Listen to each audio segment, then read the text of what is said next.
Yeah, we're live.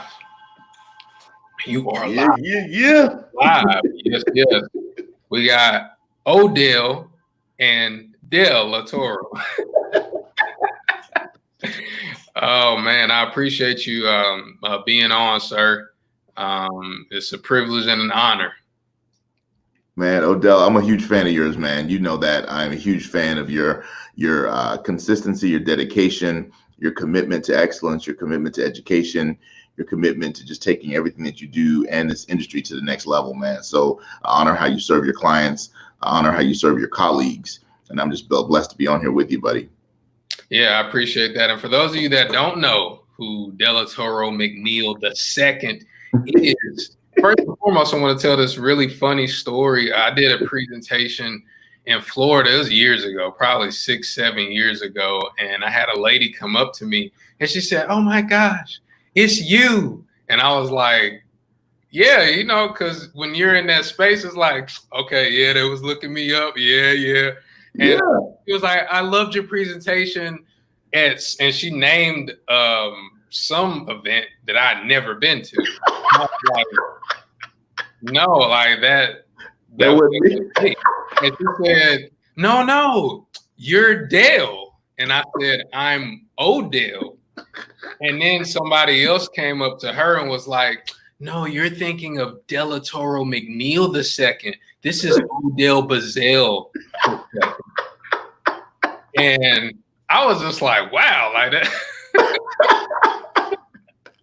I was like, man, that's funny. But you know, when you're in the speaker space, it's not as big as a lot of speakers think. It's super small. And I'll tell this story before I get into the questions. And for those of you that are speakers, those of you that are entrepreneurs, you definitely want to check out crushthesale.com to get better at sales. But when I first came into the speaking business, early 2000s, 2007, 2008, I'm just graduating from college, a bachelor's degree. And I'm like, man, you know, I want to be a speaker. And my pops, you know, being the person that he is, was like, how many black speakers are actually making some money besides Les Brown and Willie Jolly?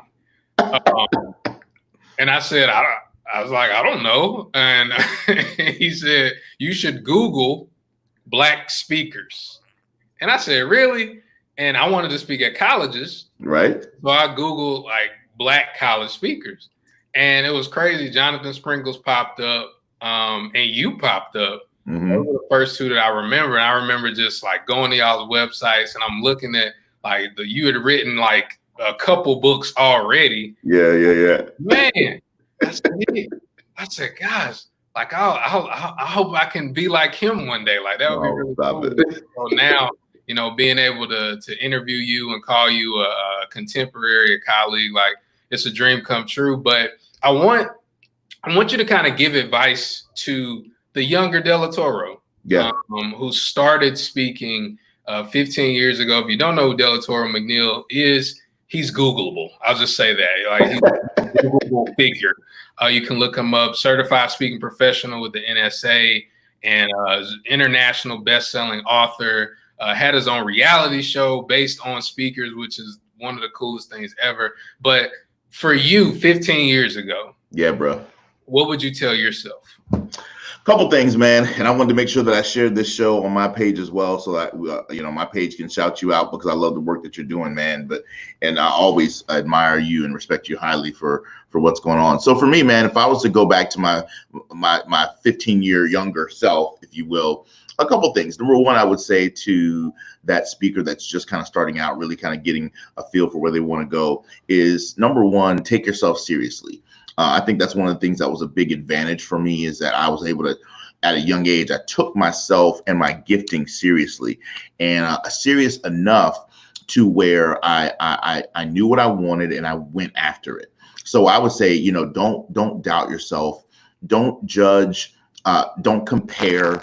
A lot of times, you know, when we're first starting out, the blessing and the curse of social media. The blessing is the connection, the interaction, the engagement, right? The curse of it, though, is it creates massive amounts of insecurity, massive amounts of narcissism, massive amounts of competition and versus collaboration. So one of the things that I would encourage people to do is, if you're starting out from scratch, don't get so caught up on all the people that you see that are already doing it, because that is what's going to discourage you early in the game, because you're like, oh, well, somebody else is already talking about this, or oh, somebody else is already teaching that, or this, that, and the other. So I would say that. Another thing that I would say to my younger self is that it was a really smart move to attach to the right mentors. I think mentorship was an epic part of my success journey, and surrounding myself with people who had already been where I was trying to go, and consistently staying around those people. Once I found my voices, I really followed them. Once I found someone that inspired me and that was willing to show me the path, I invested in everything that they ever had. I tell people all the time, I've made millions of dollars in this industry, but I've invested hundreds of thousands of dollars in order to do that. Hundreds of thousands, literally. I've spent $6,000 to go to spend 2 days with an expert. I've spent $10,000 to spend 3 days with another expert. I've spent, $2,500 to do this, and $15,000 to do that, and being a $25,000 a year mastermind. I've made all those investments to grow myself and to grow my business and grow my career. So one of the things that I would also say to my younger self is, if you're not willing to invest to learn, you will never seek to charge to earn. If you're not willing to invest to learn, you can never seek to charge to earn. And what I mean by that is, let's just take a simple dollar amount. I ask speakers this all the time, and it amazes me the answers that I get. I said, how many of y'all in this room want to make $5,000 a speech? Every hand goes up. I said, how many of you all have invested $5,000 to learn this craft and to learn this business? 90% of the hands go down. And I said, I'm not talking about $5,000 over the course of a year. I'm talking about how many of y'all have invested $5,000 in one program, one mentor, one boot camp, one whatever. Because if you want a one-off $5,000 check and you want to get that for speaking, you need to be willing to have invested that to learn the business, to learn the marketing, to learn the branding, to learn the publishing, to learn the promo videos, to learn all the stuff that it takes in order to be successful in this industry. So that's one thing I would also say to my younger self is, don't be afraid to invest. At the end of the day, here's the problem. If $5,000 is a lot of money to you to invest, it's also a lot of money for you to earn. Come on, I'm gonna say that again. If in your mind, come on, T. Harvecker, come on, somebody, a financial thermostat, I'm about to get a shout up in here. If it's too much for you to invest, it's too much for you to earn. Wow. The pendulum can't swing in one direction and not go back. It can't go in one direction and not go the other. You cannot in one voice, in one moment say, oh yeah, I want to earn that much money, but then I'm not willing to allow the pendulum to swing this way, so I invest so I can learn at the level that will allow me to be able to have the credibility to charge that level of income. That's huge. Dude, that's epic, bro. We can end the whole podcast right there and shift people's ability to understand how to really do this business and do it with excellence and do it with integrity and do it with staying power. Because I'm grateful, man. I'm 42 at the time of this recording. I've been in this industry 20 years and I've been full-time for 16. So God's been good. So the majority of my adult life, Odell, I've been speaking pretty much full-time. I went full-time at the age of 23. I graduated college at 21 with my master's degree from Florida State. And I spent 1 year working in corporate America. So I've spoken for some of the top financial companies and the Fortune 50 companies all over the planet. But I've only spent 1 year in corporate America. So that's another thing that I would say to my younger self is don't discount your ability to impact humanity just because of a limited amount of exposure to a particular market. When I first started out, I was really nervous about going into corporate America because I hadn't had a lot of corporate experience. And I have speaker friends of mine who are contemporaries who worked in HR for 20 years before they became full-time speakers, who worked in, sales. They were sales managers for 15 years. They built companies to $20 million before they went out and became entrepreneurs. You know what I'm saying? And they had all these great backgrounds. You and I both know a lot of these people, right? Whether they had spent time in the NBA or spent time in some professional league, or I have speaker friends of mine who spent 20 years in broadcasting and then came out and became speakers, right? And so I never had all that runway. Does that make sense? I didn't have all that runway. But one of my good friends, her name is Vernice Armour, and she's a helicopter combat pilot, and she teaches, take off from where you are, because she flew helicopters. She said the difference, Del Toro, between a helicopter and a plane is a plane gets a long runway. So it's got time. I'm about to shout. Come on, Odell. A plane's got all its time to ramp up before it takes off. A helicopter ain't got no time. It's got to, come on, somebody. It's got to take off from where it's at and adjust in the sky.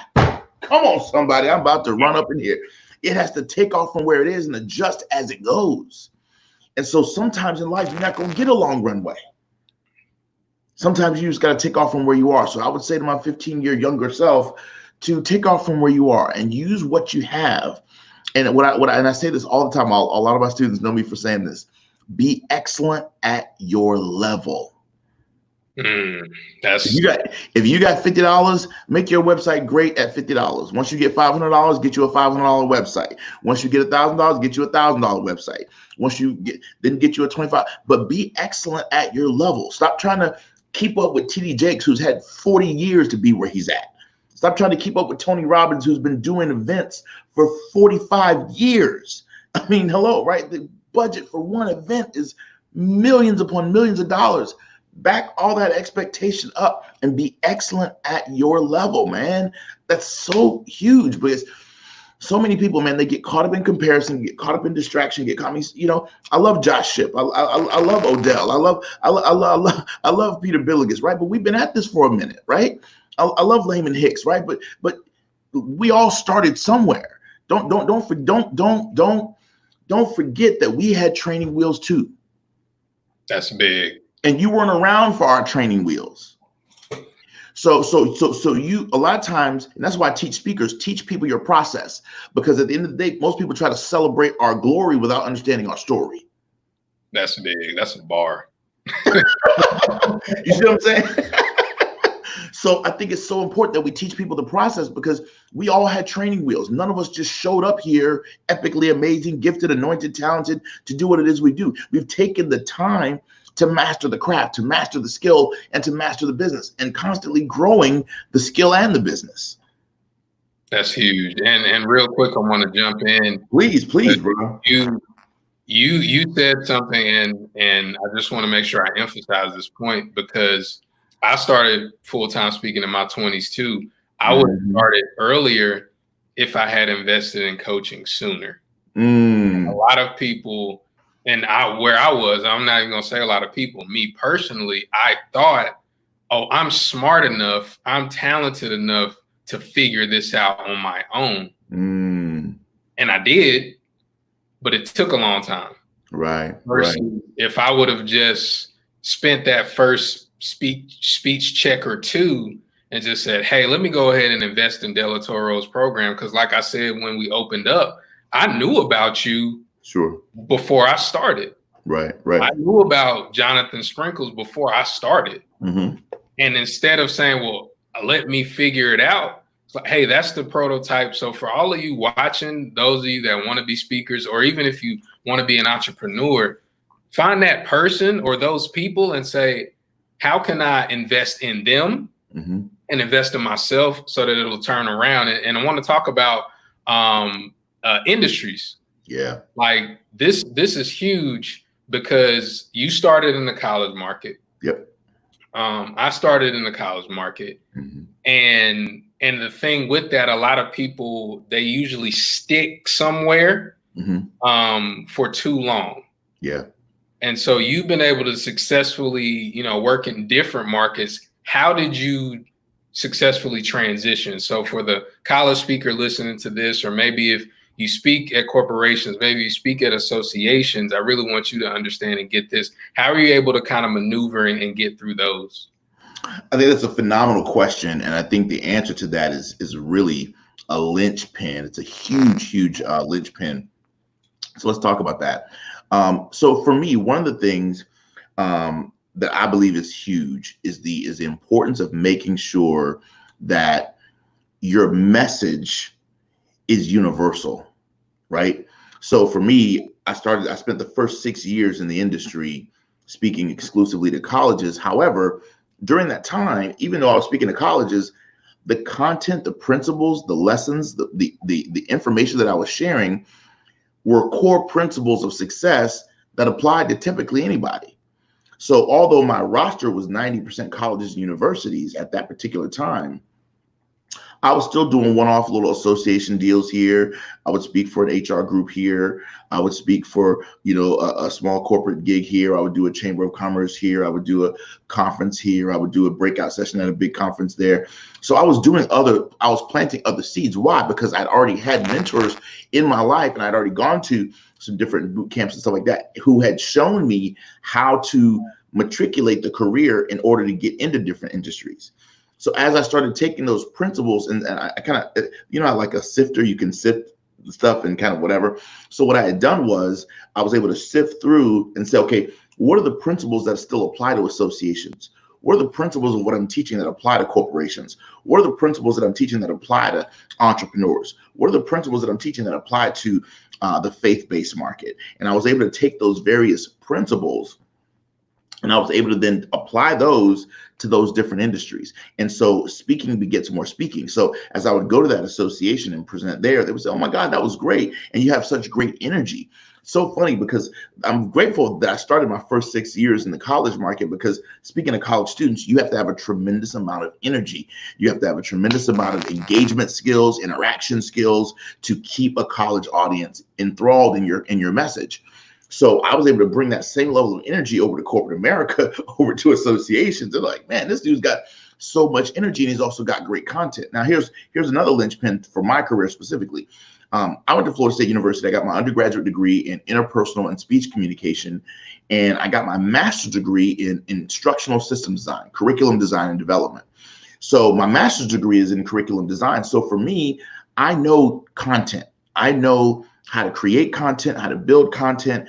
And so I brought an ISD lens to the professional speaking industry. So when I first got in the game, I saw a lot of fluff. I saw a lot of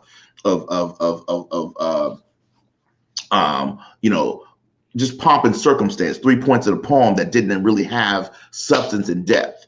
And so for me, I really wanted to make sure that, okay, if I'm gonna talk, I'm gonna speak. Yeah, I want you to see the energy and enjoy that, but I want your hand hurting because you've taken so many great notes. And I want your brain hurting because you're thinking about things differently. And I want your heart hurting because you're shifting how you feel about yourself and about others, right? And about your dream and your future.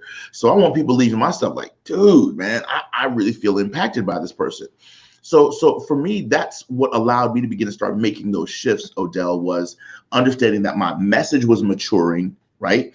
And so my audience had to also mature, because I really wanted to be able to talk to people and help them make shifts in their life so that they can live a better quality of life. And so, and having mentors like, Tony Robbins and others who also started younger in their life, having the Dr. Willie Jollies, who also started relatively younger and had gone from speaking at high schools and to becoming a jazz singer, and then going from that to, becoming a speaker. So, I surrounded myself with people who had also done the industry relatively early. And you mentioned Jonathan Sprinkles, great friend of mine. I remember when I first got in the college market, colleague of mine now, et cetera, he had been in the game, I think 2 or maybe 3 years before I had gotten into the college market. And so I connected with him and connected with, Peter Billigus, and connected with Sean Stevenson, and man, I mean, he's, may he rest in peace. But I mean, I had a core group of people, man, Dave Coleman and Troy Stindy and just, I mean, so many amazing people, Kevin Bracey, man. And just, when I first got Victor Antonio. I mean, I could do this all day. I mean, I just had a tribe of folks that was, we were all doing this, Dale Scruggs, and there was a bunch of us that were kind of doing this at the same time. And so I was like, man, I'm not in this by myself. I'm not alone. There's other people who are young and hungry who are trying to make a difference. And so that was a blessing to me as well. But the shift in terms of different markets also came because I knew I was born and raised in the church. So I'm a Christian. And so I never felt the call of God to pastor, but I did feel like I had a message for the faith-based community. And so speaking in churches came as a direct result of me just constantly exposing myself to different ministries and different doors, and the different books that I was writing put me in different markets as well. So as I was getting a lot of different TV interviews and being interviewed about my book and all the publishing things that I was doing, that opened doors for me to get on different Christian television networks. Christian television networks opened up more doors for me to do churches, speak at one church conference. All of a sudden you get invited to come to 6 different churches, and then mega church opportunities come. And part of my story is that Pastor Joel Osteen has shared my story in 2 sermons that he has shared all across the world. One sermon is called Tell People What They Can Become. The other one is called Barrier Breaker. So if you YouTube either one of those sermons, Tell People What They Can Become or Barrier Breaker, and if you watch any of those 2 sermons, you'll hear him tell my story. And so I'm very grateful for those doors that have opened for us and things of that nature. But the pivots, man, came from publishing. They came from constantly getting out there speaking, and they came primarily from distilling from my presentation, Odell, the principles that are universal enough to apply to different markets. That's huge. Yeah. And having a universal message, and we talk about it in the 6-figure speaker roadmap, having that message, and the message being able to be universal and talk to different audiences. Yep. So that's really important. And another thing that I've noticed with you, I've seen you speak, energy level is on, super high level. You know how speakers are. We're critical of ourselves, but also when we see another speaker, we're really critical. We're like, all right, let me see what you got. Man, bro. Speakers are hard on speakers, brother. They just are. Speakers are hard on speakers. But seeing you, I was like, man, and you, there's one component I want to touch on before we talk about Crush the Sale really quick. Yeah, sure. But you have like an introduction to yourself, like a video. Yes. And I promise you, I saw you speak, I wanted to say November of last year. Yeah. Yep. Right after that, I said, okay, I need to have an introduction video showing people like who I really am. And so I started doing that, and the eyeballs, bro, like when people see the footage of you, when they see the interviews, when they see all of that flash across the screen, it makes them like, yo, is this a celebrity? Yes. And so with you doing that, just that one piece, and then you're super high energy, you have a lot of quotables, you have a lot of different things that go into there. When you're teaching people, because I know you've got, Crush University, I know you have all these different coaching programs. When you're teaching people, how do you teach them to be like, have that for their personality, if that makes sense? It makes perfect sense. One of the things that I say all the time, Odell, and I think this is a powerful quote, I say, celebrate your own uniqueness, because if 2 of us are the same, one of us is unnecessary. I'll say that again. I said this in my Goldcast video too. Celebrate your own uniqueness, because if 2 of us are the same, one of us is unnecessary. Now, one of the things that I really believe is important, Odell, that everyone understands is that at the end of the day, you are you. Nobody can beat you at being you. Now, if you take the time to master you and not try to compete and be everybody else, right, you will be amazing. But it's the moment that you begin to try to start becoming other people that you lose the license of being you. So one of the things that I encourage as I coach speakers and mentor influencers, and because I coach like speakers and internet marketers and all kinds of folks, right? Corporate C-suite level people, etc. One of the things that I help them understand is, listen, don't just listen to what I'm saying, but listen to how I'm saying it and why I'm saying it. I want you to pull context and content, right? So the content is what, the context is why. Right? So why did he just do that? Why did he just raise his hand and get the whole audience to raise their hand? Why did he put the intro video where he put it? Why did he build it into his presentation versus giving it to the AV team to play separately, right? Why does he get up and get the audience moving and get buy-in from them? Why is he chanting the theme of the conference so the audience is chanting it back, Stan, right? Why are all these things happening? It's happening because of intentionality. And one of the biggest things that, whether it's Stan Pearson or whether it's Odell or whether it's Delatorro or any one of us, any of the greats, the legends, the Layman Hicks, right? Any one of us, right? You will notice that there is extreme amounts of intentionality in what we do. So we don't take things for granted. We're not just out there winging it, right? We didn't just pull this stuff out of our hats, right? This was well thought about and well prepared in advance. So what I would say is, for me, right, for Delatorro, instructional design, experiential learning has been a part of me for 30 years. Okay. So you can't look at what I do and be like, oh man, let me just try to do that tomorrow. Dude, that's years and years of learning facilitation, knowing team building, knowing adult learning theory. Come on, somebody, right? Knowing all this stuff about what make personality styles, right? I'm DISC certified. I mean, there's all kinds of different things that I've done. I'm NLP certified. I mean, there's all kinds of things that I've done to add to my toolbox. So when someone sees me on stage and they're seeing this, that, they're like, wow, wow, wow. Don't just go out and try to replicate that without having put in the work to try to make something like that happen. It just doesn't make sense. You know what I'm saying? That's as crazy as you jumping in an MMA fight, right? Jumping in a ring at an MMA fight thinking that, oh, well, all they're doing is kicking and punching. I can kick and punch. No, they spent 20 years knowing exactly how to kick you and exactly where to kick you to knock you out, right? So it's like, there's more to it than that. So that's one of the things that I would encourage anybody, celebrate your uniqueness, stand in your truth, but whatever engagements and interactions and things that you do with your audience, make sure that they are, when I say yours, what I mean by that is they have to come from a genuine well of your own authentic presentation style, right? Like, for example, I don't consider myself a funny person. Right now, I'm more of a high energy guy. I'm more of an intense guy. I'm more of an intentionality guy. I'm more of an experiential person. I'll use multimedia, movie clips, dancing, interaction, etc. But I don't consider myself funny. I know plenty of speakers who are just naturally, innately funny as heck. Now, do I get my audiences laughing? Oh yeah, all the time, right? They laugh at my laugh. They laugh at different little anecdotes that I do. But I don't consider myself a funny speaker. So I've never really tried to be that, because that's just not. I mean, I'm a comical person, but it's the comedy that comes out is not something that I've been trying to force, if that makes sense, right? So if that's your thing, if humor is your thing, run with that.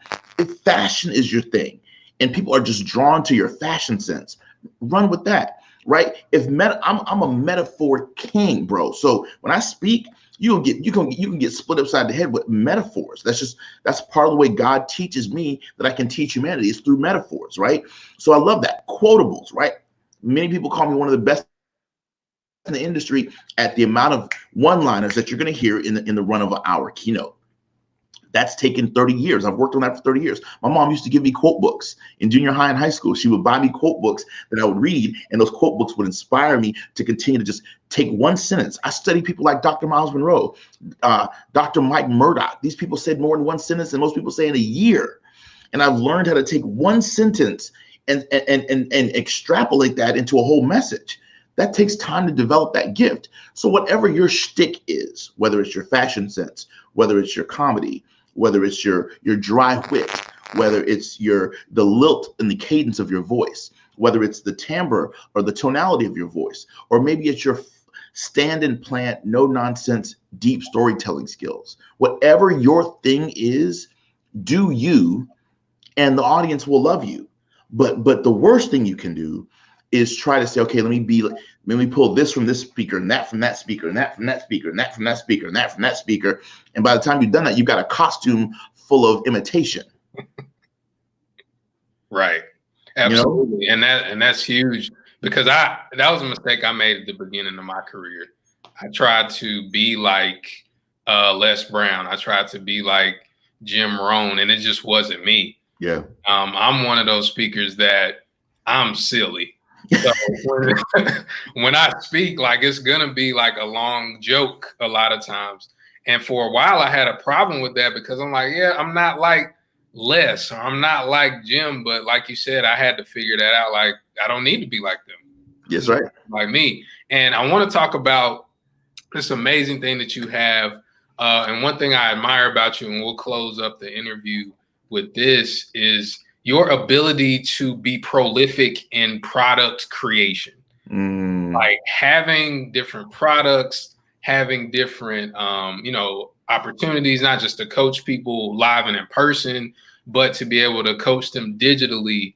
And because of the way that you present and because of your content, you're able to come across very well when you teach. And so I want you to talk about Crush the Sale, Crush Your Sales, Profitable Persuasion Presentation Skills for Sales Professionals and Entrepreneurs. Talk about your latest offering online course and how that can help people listening or watching.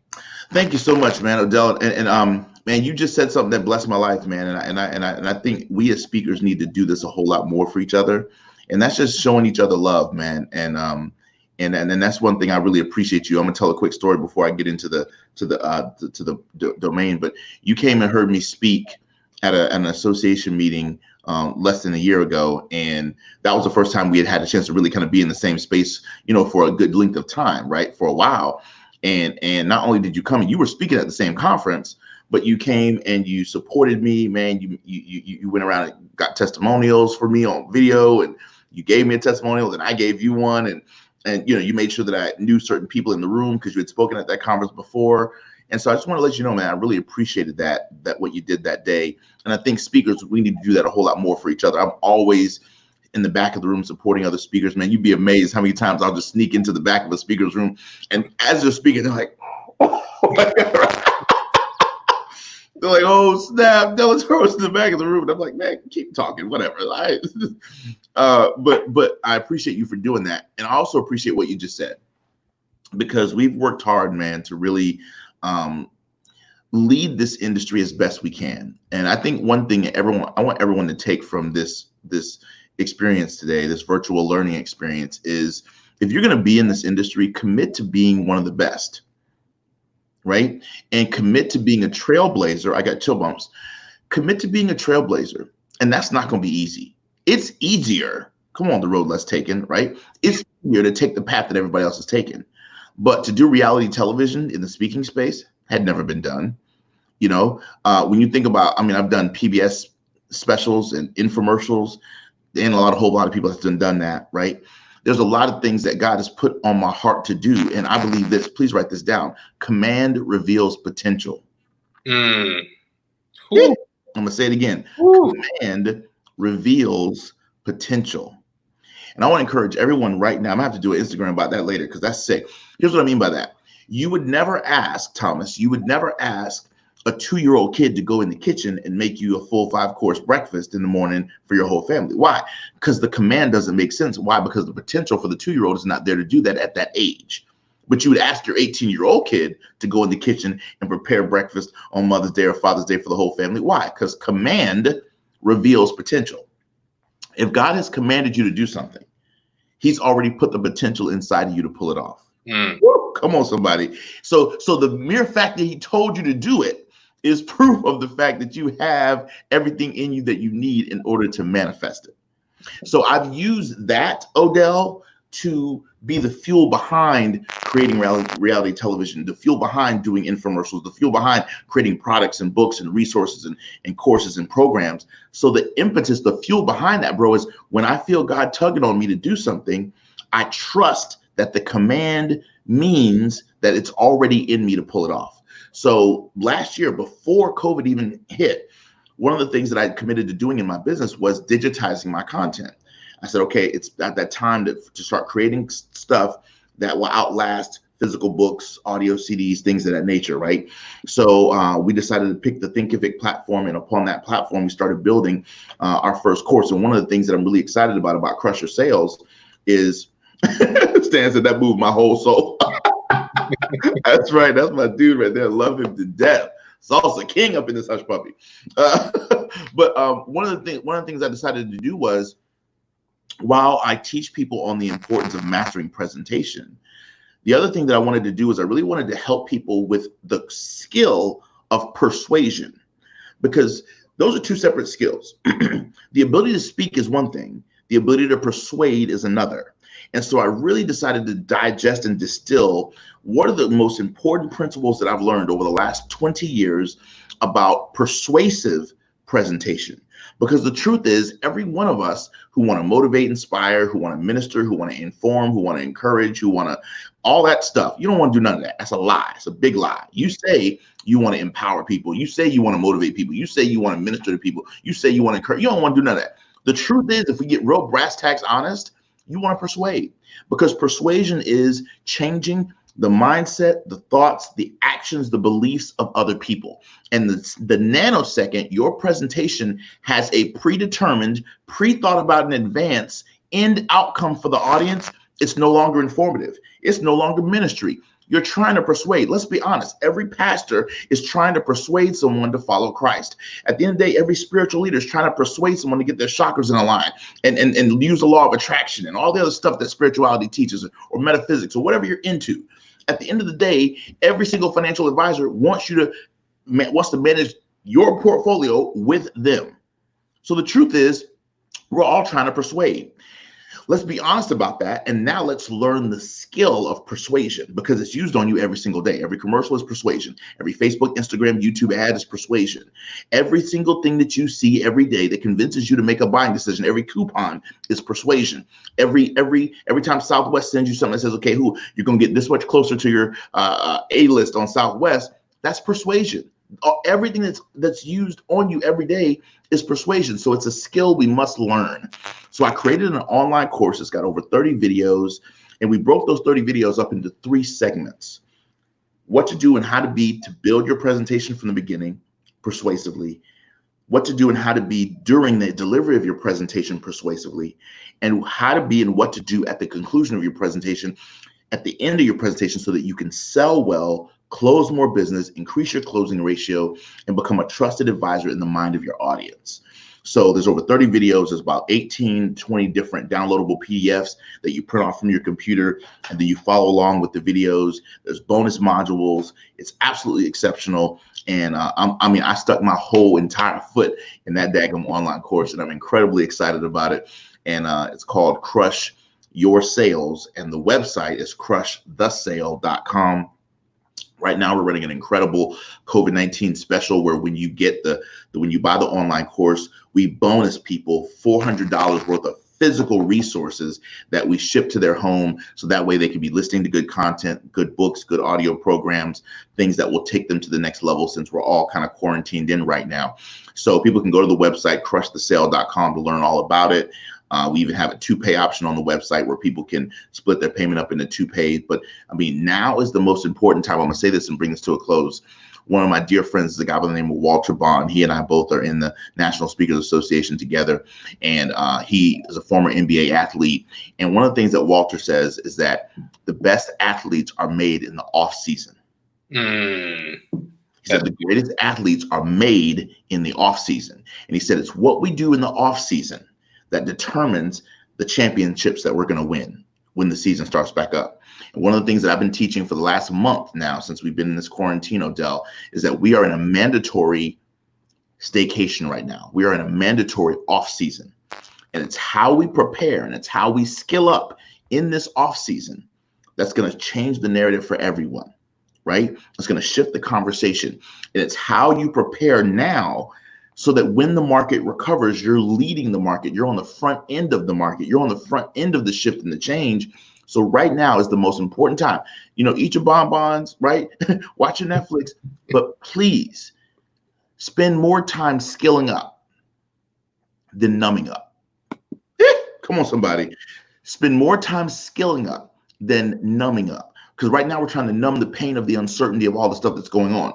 Spend more time skilling up, developing your skill, developing your craft. Miss Mills, that's exactly what I'm talking about, right? Developing your ability to take it to that next level.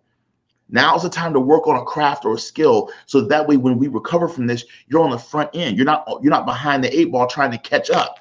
Now is the time during this off season to take it to the next level. And one of the best things that I think you could do, and you don't have to believe me, Warren Buffett said it. Warren Buffett said the most important business skill he ever developed was his ability to speak in public. That's it. He said that's the most important business skill he ever developed. And so I've become very intentional over the last couple of years about really teaching people this skill of speaking, and now through my online course, the skill of persuasive presentation specifically, which is a whole different vein of speaking that this online course will help you master and master powerfully. I love it. I love it. Y'all see the website on there. If you're listening to this, it is Crush the Sale, SALE, crushthesale.com. Delatorro McNeal II, dropping some gems. Play it back. If you don't know how to play it back, if you're hearing it on Facebook Live or whatnot, we will have this recording available to you. But thanks again so much, Dale, for your time. And y'all know how we do. We'll see y'all at the top, not from the top. God bless. Take care. God bless.